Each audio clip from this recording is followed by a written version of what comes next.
We acknowledge the land we meet on today as the traditional lands of the Kaurna people, and we respect their spiritual relationship with their country.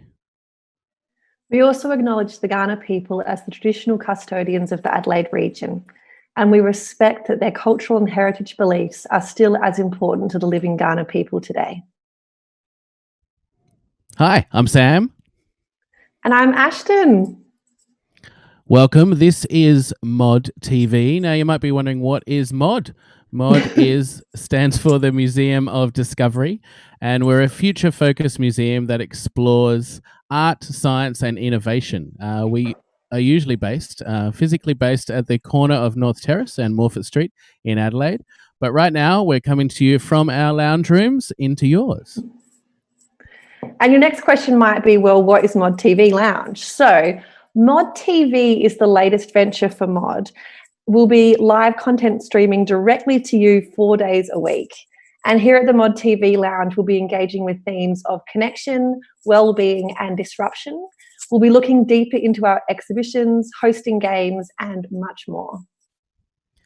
Our current online exhibition at Mod is Life Interrupted, where we're exploring well-being, connection, disruption, and today we're focusing on disruption. And to help us with that, we're pleased to welcome Noriko Wynn, Futures Research Leader at Oricon, a global engineering and design consultancy.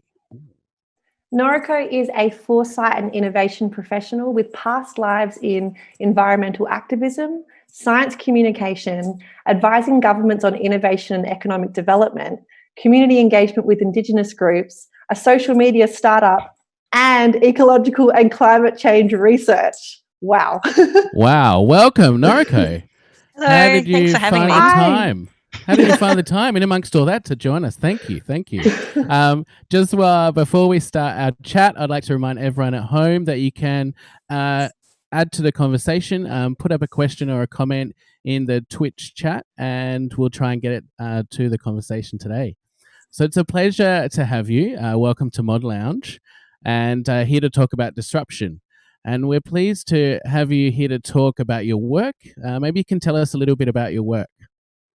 Sure. So I work in an engineering and design consultancy, and what we do is we help to build some of the largest infrastructure projects in Australia, New Zealand, and in Asia. We do everything from water through to large tall buildings, through to stadiums. It's a very wide range of work. And my role in this org is to help understand what the long-term futures might be, specifically more around what are the impacts of digital and what digital technologies are doing to how we experience the world around us, how we interact with it, what it means for different businesses. So it's fundamentally changing how we interact with each other, and it's also changing how we interact with our built environment and the infrastructure. And that's affecting everything from the assets that we try and maintain and keep in good condition through to the new ones that we're building. And a big part of my role is helping people to understand change. What is the type of change? I often say one of my favorite things to say is change has a direction and a rate. It's not moving at the same pace. It's moving at different rates. It's moving and coming from different directions. And until you can start to understand how fast it's coming or how slowly it's coming and where it's coming from, it can be very hard to do something about it, because it's very hard to understand then, well, what is the right strategy, or what's the actual part that we need to fix if we want to alter that change's trajectory. So it's a really fun role. I get to do all sorts of things and work on all sorts of different projects, everything from how can we understand what climate change might do to a larger state, through to what might happen if we look at artificial intelligence and what does that mean for businesses and the types of jobs that we'll have going forward. Interesting. So far, what do you think is the most challenging aspect of your role? I think it's that everyone has a different definition of change, and everyone has a different understanding and relationship to how they think change occurs, where it comes from, and what is the most impactful aspect of it. A lot of people, just based on how they're educated and their own biases and how they and their personal experiences, have a very personal understanding of what change looks like, what it will do, and where it's coming from, what's the most important aspects. So we'll have groups who think that the single biggest driver of change is technology, but then we have others who think, well, actually, no, it's the behavior and the system in which technology operates. So what can be really challenging is trying to break down all the different threads and all the different ways that people interpret it, and then build a group definition and a collective understanding of, well, what does this change mean? I also think one of the most difficult things is that there's just so much information. Like there's so much to get your head around, and there's so much to filter. And so one of the really tricky things is to figure out what to pay attention to and what's meaningful and what isn't. And so we talk a lot about, well, what's the signal versus what's the noise? What are the things that are impactful versus which aren't and might be a bit of a distraction? And it shifts for every context. You asked that question too. So for one, for example, in potentially if we're looking at tall buildings, occupancy could be the biggest issue for buildings. But for our transport groups, it could be, well, what's the most efficient way to get people around a city? And how do we shift people from from passive modes of transport to active? So from being in a car or a train to potentially walking or cycling. Cool. On that, we've just actually had a question come through from someone watching the chat. So they've said here, doing expertise on digital must be intense at the moment, especially if people don't like change. So how do you help people through that? I think one of the biggest things is sort of just breaking down what is the actual magnitude or size of the change that people are being asked to do. And what I said before about everyone having a different understanding of change, everyone also has a different emotional response to change. And so one of the big challenges is how to manage the differences in a big group. I think what's really interesting right now is that we keep saying, and it's almost kind of a cliche, is that disruption is no longer something hitting a different industry at a time. Sorry, Noriko. Sorry, just speaking of disruption, we've lost the image to the feed. We're just being told. So, and we're just going to hold. Sure. If we can ask you to hold. Sorry to interrupt you. Hold that thought. Okay, I think we're back. Great. You know, that was actually well-timed disruption. I think we all adjusted to that change very well. So we were just talking about how you help people through change. And especially at the moment, you know, we're living in this really intense time of change. If you don't mind picking back up. Sure. So I think when we've previously thought about disruption, we've thought about what it means for individual industries or individual businesses. So for a long time, or most recently, it was, what does Uber mean for the taxi industry? And what does that disruption mean? And disruption has tended, if I'm generalizing, to go through one industry at a time. And what's been interesting in the industry that I work in, which is engineering and construction, is that we're traditionally considered laggards, and that, you know, we are often downstream and one of the last industries to change. So one of the interesting things for us is that we're now trying to grapple with the types of digital disruption which have already been normalized in other industries. But I think the really fascinating thing about this era that we're in, the COVID times, is that everyone is facing the same disruption at the same time, which makes it quite different. And it's a very much a communal experience that everyone's going through at once. And so it's something that everyone has a touch point on and a lived experience of, and you're not trying to convince someone else of the validity of what that change means. So I think that's a really interesting shift, is that it's no longer something happening to someone else, but it's something happening to me and what's going on. And perhaps something that touches on, you're talking about the industry you're in at the moment, kind of actively trying to kind of fast forward or get beyond that into the digital world in a quick way now, and relating that to sort of the idea of deliberate action, because I feel like perhaps at the moment, you know, that we're kind of acting in a kind of a sphere of crisis, and that trying to still act in a deliberate way. Perhaps you could talk on that. Yeah, and I think what's really interesting is in the last 2 to 3 weeks are the narratives that are emerging around this is an opportunity. Yes, it's horrible. Yes, it's caused a lot of pain and suffering for a lot of people, and there's a lot of economic damage, but it's also an opportunity to reset. So it's acknowledging, and a lot of conversation prior to this was, well, the systems aren't working in the way that we want them to. The systems aren't structured in a way that is fit for purpose for the kinds of futures that we want going forward. And is this the opportunity to reset some? And what does that look like? So we're starting to hear language like right now we're in a response phase. We just need to get operational. We just need to get some sort of continuity to exist while we're in the crisis. And then there's talk about, well, what does recovery look like? But now there's emerging talk about, well, what does reform look like? What opportunity does this create? And what kinds of things do we want to change? And what does that change look like? And so I think there's going to be some really interesting things that start to happen around what voices are asking for change versus what voices are asking for us to snap back or go back to what we had. And when I said before that everyone has a different emotional response to change, I think that's part of it, is that for some, it's that retreat to normalcy and that retreat to what we had, which is just so comforting, versus the people who are more willing and want or have a capacity to shift. And a lot of that depends, I find, on people's emotional state. And if you're scared, then yes. And if you're worried, it's very hard to do that restructuring and reforming work, because it takes a requirement to do something that's uncertain and untrusted. And we've just had so much of that. We've had so much uncertainty at the moment that progressing with that and having more of that could be quite hard for different people. What I find interesting, though, around what that restructuring could look like is there's a question of, well, what's the formal restructuring that might be given to us by politicians or by industry leaders or by governments? But then there's also what's the informal stuff that we might want to have shift. What's going to change in our personal relationships that we might want to keep? So one of the frameworks that we've been playing with is a tetrad.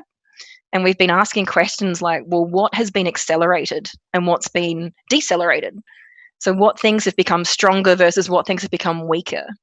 We're asking questions like, what has been retrieved? So what have we brought back from the past in this time versus what might reverse?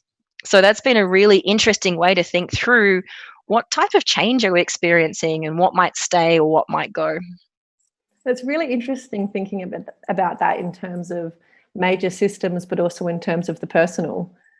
You know, there have been so many things at the beginning of this that for me personally were quite scary, but now that I see what my current day-to-day life is, there's actually a bunch of stuff that I have discovered that I'd love to hold on to that I may not have had a chance to find if we'd have just kept going with the old systems. So it's interesting seeing those chances for opportunity as well. And I found that really fascinating as well, of like, well, what do we actually want to keep? And what are the things that we like about what's shifted and what's changed? And is the path that we had actually what we want to take forward? That's right. And something that might touch on that a little is coming through from a viewer at the moment. Someone has asked, so what has become weaker? What has has this situation kind of shown up as perhaps something we need to work on or we need to let go? So I think one thing that's become really interesting is the fact that hyper-individualism has shifted, that we're now all putting the collective at the center of our decisions instead of the individual. And prior to that, it was very much about, well, what's convenient for me? What's good for me and my family? And we saw that from everything from how people made transport decisions or how they responded to climate change. But what's really shifted now is we're now starting to think about the collective as opposed to the individual. And I think what's been interesting is some of the stuff that's been shifting in terms of how we're responding to celebrities. Whereas before it was really super aspirational about the kind of lifestyle they had. Now it's like, really? That's what you're going to show us and focus on? And is that really what's important to me right now? So I think that's one thing that's been pushed back. I think there's some other ones around ideology. So we've seen some pretty big shifts around what we think is an acceptable response to crisis, or which has blurred what would traditionally be about personal ideologies or political ideologies. But now it's a case of we just need to act. So what does that then mean for what happens in terms of political parties? What then happens in our response to climate change? Is that going to shift going forward? Because we now have a taste of what it means to act as a group and as a globe or as a country to stop something. Absolutely. And I was just going to say on that, you can even see in the political responses to the pandemic, depending on the ideologies they're using, they're having really different effects. Exactly. And it's going to be interesting to see what happens. Like, are we going to see a retreat from globalization? So much of what our economic and social system has been based around the fact that we can travel really freely, the fact that our trade and supply chain, that we can buy things easily from China or the US, but that's really been disrupted as well. And there's a question of, well, do we actually want to have that kind of fragility in our day-to-day lives and what we consume? And will we want to bring back manufacturing in Australia? And what does it mean? Like, what does it mean for the type of lifestyles that we want? So that's been a really fun one to track in terms of what might go where. I mean, in terms of digital, it looks like paper-based processes have finally been found that you can do things in a digital process and you can do things differently. So that's a really interesting micro one, that all those times that we've been told, no, you can't work from home, and no, it has to be in paper, has been said, well, actually, does it? Yeah, really. I've seen big discussions about that in the disability sector. Going, well, all these times we've been told that we can't do these jobs because we can't work from home. And now very quickly, everyone's working from home. So these things are possible. And I think that's a really interesting question of, well, we've shown, and there's been a lot of discussion about the bad effects of technology recently, about too much screen time and the ill effects of social media. But one of the things that has happened is we're now saying, actually, we need this. And also we tend to forget the role it plays for disadvantaged groups and the role that it can be to help open up opportunity if we let it, I think is really interesting. Yeah. We're just getting another comment through from a viewer, and it might just be a comment, or you can talk to it if you like. They're saying they're interested in how work will change, especially around appetite for more digital, or maybe face-to-face time as a response against digital. You know, we've had this forced period of lots of digital. It could go either way. Yeah, I think it's something that I think could go either way. I think it could be the fact that we're like, actually, I don't want to go to the office 5 days a week. I would rather work from home. Is going to push us down a direction of doing more digital and doing things more online. However, this experience has also shown to us just how important it is to do things face to face, and that some things still need face to face. So I think it's going to depend very much on the type of work. It's the white collar professions which are privileged enough to work from home. And if you look at some of the unemployment rates, it's those who can't go digital which are at most disadvantage here. I think, yeah, it's going to be really interesting to say which way the behaviours go, because I think there's going to be an uptick in the amount of face-to-face. But I also think the fact that we've all enjoyed the fact there's been reduced commutes. We've all enjoyed the fact that we've got more time with family. We'll also see some pretty significant changes about the way that we work. I think what's going to be significant is what we might need to redesign about how we work. So often when we implement a new digital process or new technologies, we make it a one-to-one replacement. We go, we're just going to replace this part of the process, which is what we've done with email. We've replaced one part of the communications chain. But have we actually rethought how the process itself could be restructured? Do we need to have a digital meeting every time, or is there a different way that you can do this and get that information flow in a different way? So I think, and my hope is that this helps us have a conversation about how do we want to redesign work? What does meaningful work look like? And I also think that's a really important conversation to be happening in the context of automation. And what does that then look like? Because it's inevitable that digital, to a certain extent, will create some efficiencies. It's easier to do data processing. It's easier to print something. It's easier to get a website up now, which creates an efficiency. But it's a question of, well, what work do we want to have automated? And I think that's the question that's going to be going forward is, well, what work do we want to have face-to-face and what work don't we?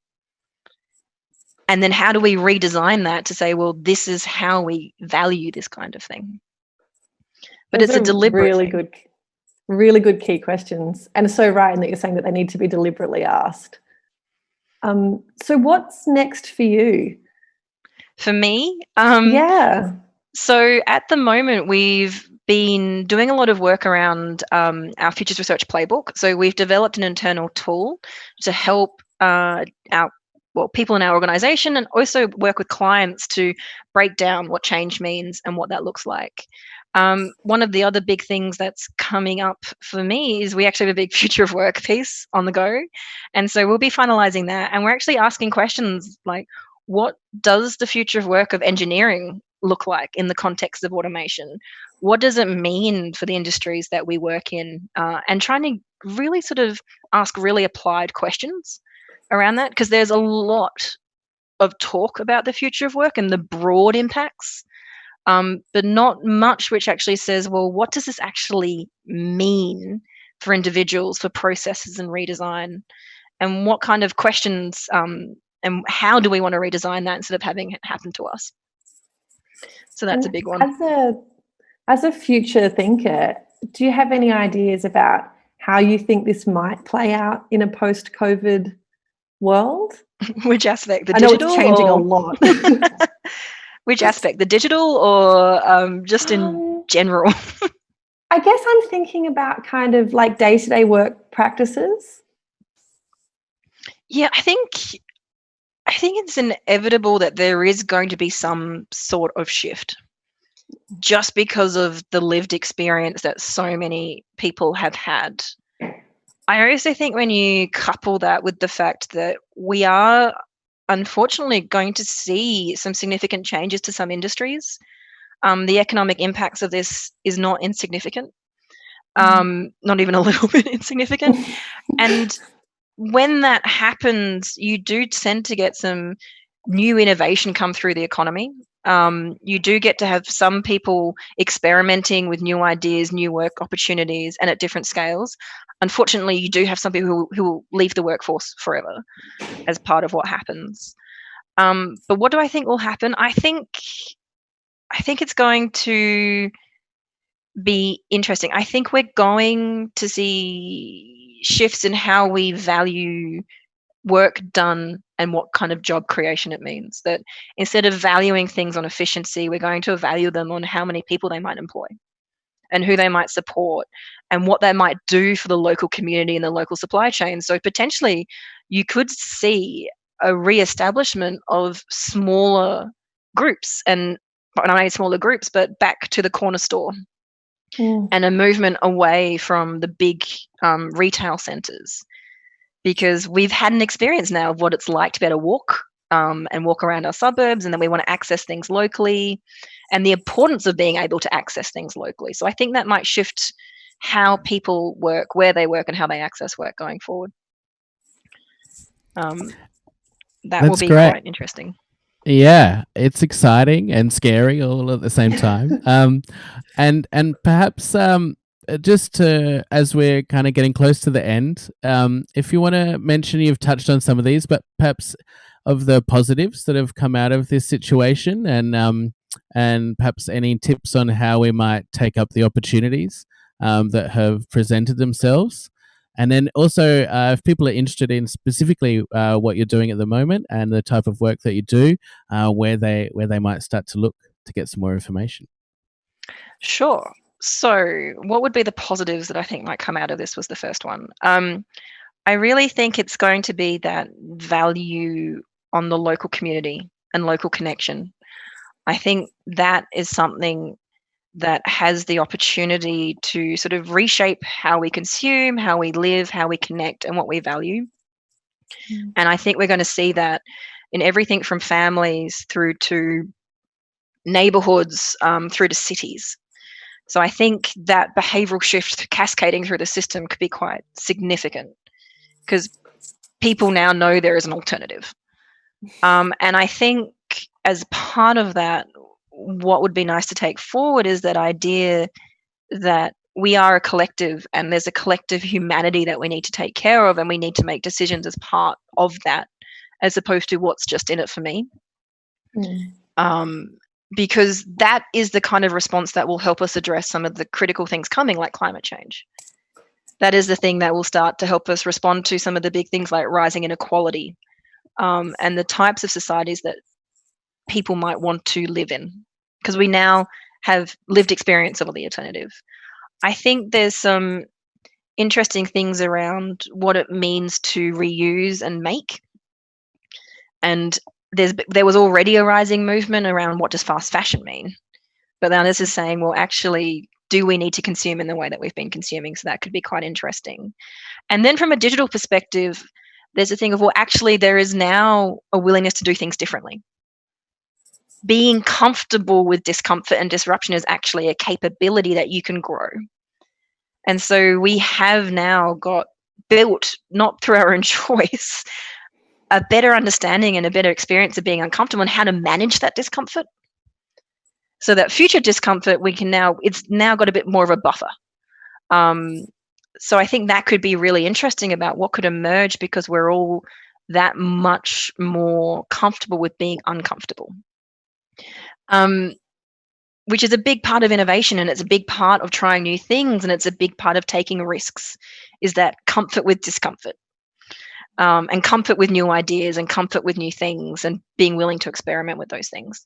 In terms of, if you want to learn more, you can check out things like the Associated Professional Futurists, which is a group that our professional association, and that has some examples of what different people and the different types of work that people are doing.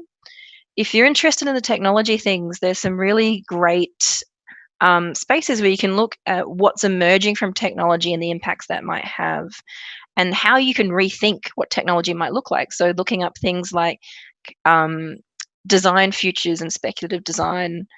There's some really interesting ways in which you can take a process to understand, well, what and how can we reimagine? And then my personal favorites are things that sit in systems theory. How do we understand systems? Because fundamentally, we need to understand, how do we redesign the system, not just individual parts of it, if we want collective change. And there's so many different avenues into system thinking. You can approach systems from science and ecology, like I did, or you can approach it from economic systems, or from engineering systems, or some of the stuff is around computer systems and how do control systems work in engineering contexts. There's a thing around social systems and anthropology. So systems is something that is touched on many, many, many different disciplines. And there's different avenues, but the minute you start exploring that connectivity and how you can rethink and restructure them and from different contexts, it becomes a really fun way to explore what might emerge and what changes. That's great. Thank you so much. Yeah, I'm excited to do that now. But I'm gonna just before I do jump off this and go on to that, I just, as a little sidestep, we have had a little private message that's come through from someone who was just surprised, saying, "Whoa, do you always open the show with the acknowledgement of country?" And that kind of blew their mind. They're saying, and perhaps you could talk a little bit to the importance of acknowledgement of country in a digital space. Yeah, and that was really interesting. I was actually wondering, because I'm based in Melbourne, and talking to an Adelaide audience about how is it that I then acknowledge the fact that I am presenting from a different nation and a different group, with different stories and different connection to country, different types of connection to country and different histories.